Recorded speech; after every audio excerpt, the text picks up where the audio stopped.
साथियों नमस्कार। मैं वीरेंद्र सिंह रावत। भारत में हर दिन रेप के 86 मामले दर्ज होते हैं। 96 मामलों में आरोपी महिला का जानकार होता है। 77% मामलों में तो महिलाएं अपने साथ हुई हिंसा की स्थिति में किसी से भी मदद नहीं मांगती। इसका मतलब यह है कि भारत में हर रोज़ होने वाले बलात्कारों की संख्या 86 से भी ज़्यादा हो सकती है। भारत में हर 3 में से 1 महिला पर उसके पति के द्वारा शारीरिक और यौन हिंसा की जाती है। ऐसे भारत में मीडिया महिलाओं के खिलाफ होने वाली हिंसा के लिए कई अतार्किक कारण सामने रखने लगता है। 9 जून 2023 के जनसत्ता में छपी एक खबर के अनुसार मनोज साने नाम के एक व्यक्ति ने अपने साथ लिव इन रिलेशनशिप में रह रही सरस्वती वैद्य की पहले हत्या की और फिर उसके शव के छोटे छोटे टुकड़े कर कुकर में उबाले। उसने शव के उबले मांस को कुत्तों को खिलाया। इस घटना पर किसी पार्टी से जुड़े लोगों ने ऐसे बयान नहीं दिए कि मनोज साने जिस समुदाय से संबंध रखता है वह समुदाय तो होता ही हिंसक है। उस पार्टी के नेताओं ने ऐसे बयान तब भी नहीं दिए जब 2010 में देहरादून के राजेश गुलाटी ने अपनी पत्नी अनुपमा गुलाटी की हत्या कर शव के 72 टुकड़े कर दिए थे। सवाल यह है कि क्या हम भारतीय अपराध से नफरत करते हैं या हम अपराधी का धर्म आदि देखने के बाद अपराधी के प्रति गुस्सा दिखाते हैं। अक्सर यौन हिंसा के मामलों में गुस्सा अपराध के प्रति न होकर अपराधियों में से कुछ अपराधियों को धर्म आदि के नाम पर अलग छांट कर गुस्सा उन अलग से छांटे गए लोगों के प्रति दिखाई देता है। इस बात का ताज़ा उदाहरण उत्तरकाशी के एक मामले में देखा जा सकता है, जिसमें एक हिंदू और एक मुस्लिम लड़के ने एक नाबालिग लड़की का अपहरण करने का प्रयास किया। उत्तरकाशी के दक्षिणपंथियों ने गुस्सा केवल मुसलमान लड़के पर दिखाया। इस घटना के बहाने वहां के दक्षिणपंथी सभी मुसलमानों से इलाका खाली करने का अभियान चला रहे हैं। यहाँ हमें याद रखना होगा कि हाल के वर्षों में सभी पहाड़ी राज्यों में उत्तराखंड ऐसा राज्य रहा है जहाँ लड़कियों को अन्य राज्यों में सबसे ज़्यादा बेचा जाता है। लेकिन उत्तरकाशी और उत्तराखंड के दक्षिणपंथियों को इस सूचना से कोई लेना देना नहीं है। नेशनल क्राइम रिकॉर्ड ब्यूरो की रिपोर्ट बताती है कि उत्तराखंड में 2020 की तुलना में महिलाओं के खिलाफ अपराधों में 36% की वृद्धि हुई है। उत्तराखंड में 2020 की तुलना में महिलाओं के साथ बलात्कार की घटनाओं में 30% की वृद्धि हुई है। 2021 में उत्तराखंड में 741 रेप केस दर्ज हुए। कौन है उन तमाम मामलों में आरोपी और अपराधी? क्या केवल एक समुदाय के लोग?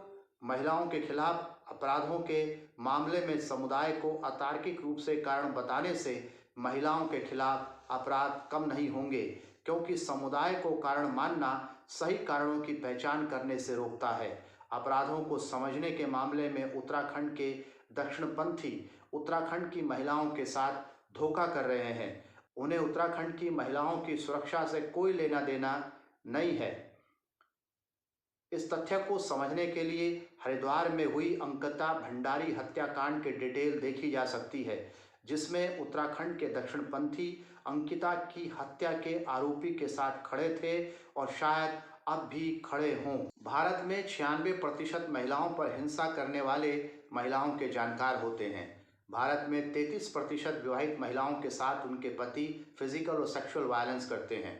लेकिन अनेक मीडिया संस्थान और लोग बेहद अतार्किक और गैर वैज्ञानिक सोच के कारण लिव इन रिलेशनशिप को महिलाओं पर होने वाली हिंसा का कारण बता देते हैं, या अन्य धर्म के व्यक्ति के साथ विवाह करना या रहना इसका कारण बता देते हैं। कई बार मीडिया अपनी रिपोर्टिंग के तरीके और उसमें इस्तेमाल की गई भाषा के जरिए यौन हिंसा की विक्टिम्स की 2 कैटेगरी बनाते हैं, गुड विक्टिम और बैड विक्टिम, अच्छी पीड़िता और बुरी पीड़िता। गुड विक्टिम हिंसा की पीड़ित ऐसी महिलाओं को बनाया जाता है जिनमें अपनी स्वतंत्रता का उपयोग करने के लक्षण नहीं दिखाई देते। राजनीति, मीडिया, जन सामान्य और कुछ मामलों में न्यायपालिका की सोच सबसे ज़्यादा अन्याय उन महिलाओं के साथ करती है जो अपनी एजेंसी का उपयोग अपने आप को केंद्र में रखकर करती हुई दिखलाई देती हैं। यौन हिंसा और हिंसा की ऐसी विक्टिम्स को अक्सर बैड विक्टिम्स नाम दिया जाता है।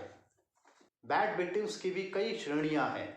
बैड विक्टिम्स में भी सबसे बुरी महिलाएं वे मानी जाती हैं जो दूसरे धर्म के पुरुषों के साथ शादी करने या रहने का निर्णय लेती हैं।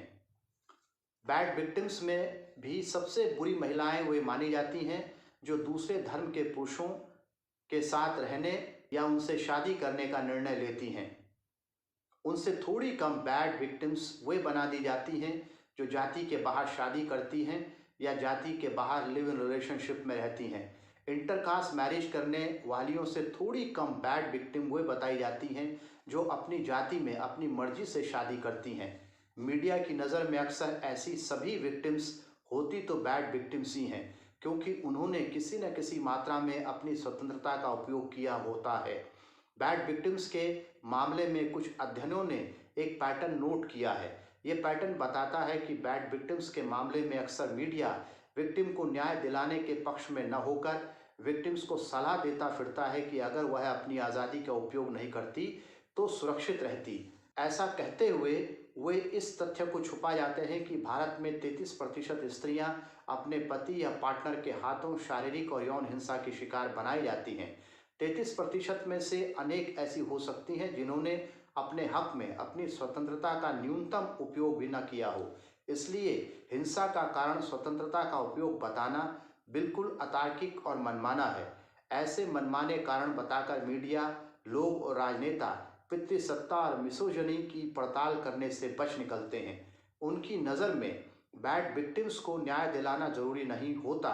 उनके लिए ज़रूरी होता है कि उस केस के बहाने आज़ादी का उपयोग करने वाली लड़कियों को वापस बंदिशों में रहने के लिए वातावरण को मजबूत करना। मीडिया लड़कियों को सुनाएगा कि देखो, उन लड़कियों ने अपनी मर्जी से जीवन जीना चाहा था, वे इसलिए मारी गई। वे नहीं बताते कि भारत में परिवारों में सामान्यतः कितने प्रकार की हिंसाएं होती हैं। अनेक बार बैड विक्टिम्स वह भी होती हैं जो सत्ताधारी दल के नेताओं के खिलाफ यौन उत्पीड़न का आरोप लगा पाने की हिम्मत कर पाती हैं। अंतर्राष्ट्रीय पहलवानों के ताज़ा मामले में और हाथरस रेप केस में विक्टिम्स को बैड विक्टिम्स की कोटि में रखा गया। बैड विक्टिम्स बनाकर मीडिया उनके द्वारा लगाए गए आरोपों की जांच करने की बजाय ताकतवर को बचाना महत्वपूर्ण मानता है। मीडिया की नज़र में श्रद्धा वालकर गुड विक्टिम थी क्योंकि उस केस में आरोपी एक मुसलमान है।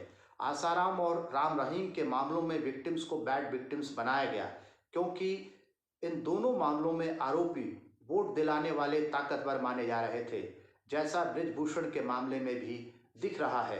अपनी मर्जी से केस की मेरिट में जाए बिना किसी को बैड विक्टिम और किसी को गुड विक्टिम बना देना मीडिया और सामान्य जनमानस का रोज दिन का खेल है। ऐसे समाज में तार्किकता का विस्तार करने की बहुत ज़्यादा ज़रूरत है और ऐसा बिना प्रयासों के नहीं होगा। धन्यवाद।